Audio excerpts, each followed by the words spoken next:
আগামী 12ই জানুয়ারি ফুরফুরা শরীফের পীরজাদা শাইমুদ্দিন সিদ্দিকীর ডাকে অল ইন্ডিয়া সুন্নতুল জামাতের প্রাণপুরুষ জামিয়ার ডাইরেক্টর মুফতি আব্দুল কাইম সাহেব হুজুর জেকের মজলিস করতে যাচ্ছেন।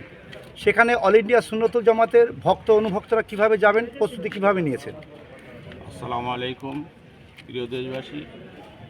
সর্বোপরি অল ইন্ডিয়া সুন্নতুল জামাতের কর্মী থেকে কমিটি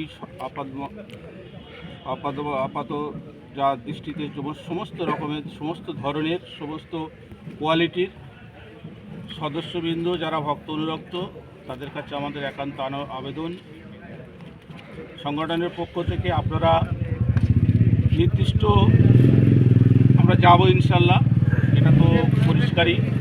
যেহেতু হুজুর যাচ্ছেন আমাদের মহব্বতের মানুষ এবং সর্বোপরি অল ইন্ডিয়া সুন্নতুল জামাতের প্রাণপুরুষ, যেখানে যাবেন সেখানে আমাদের যাওয়াটা নৈতিক দায়িত্ব মনে করি আমরা যাব নিশ্চয়ই।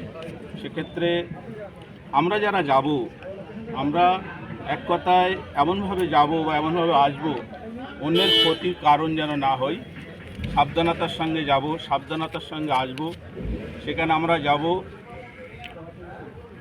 দাদা হুজুর পীর কেবলা রহমতুল্লাহ আলাইয়ের মাজার জিয়ারত করব, পাঁচ হুজুর কেবলার মাজার জিয়ারত করব, জিকের মজলিস হবে, জিকের মজলিস আমরা সেখানে অংশগ্রহণ করব। মুফতি সাহেব হুজুর জিকের মজলিস করবেন, নিজে পরিচালনা করবেন। আমন্ত্রিত ব্যক্তি হিসেবে সাইমুদ্দিন হুজুর যে দাওয়াত করেছেন, উনি জিকের মজলিস পরিচালনা করানোর জন্য উনি ওদিন জিকের মজলিস করবেন, আমরা সেখানে উপস্থিত হব। বাদ মগরেব জিকের মজলিস হবে, আমরা ইনশাল্লাহ 2:30-3টের মধ্যে ওখানে পৌঁছে যাব। তারপরে এশার পর আগেই পুরো অনুষ্ঠানটি শেষ হবে, আমরা শান্তি শৃঙ্খলাভাবে নিজ নিজ দায়িত্বে আবার ঘরে ফিরে আসবো ইনশাল্লাহ।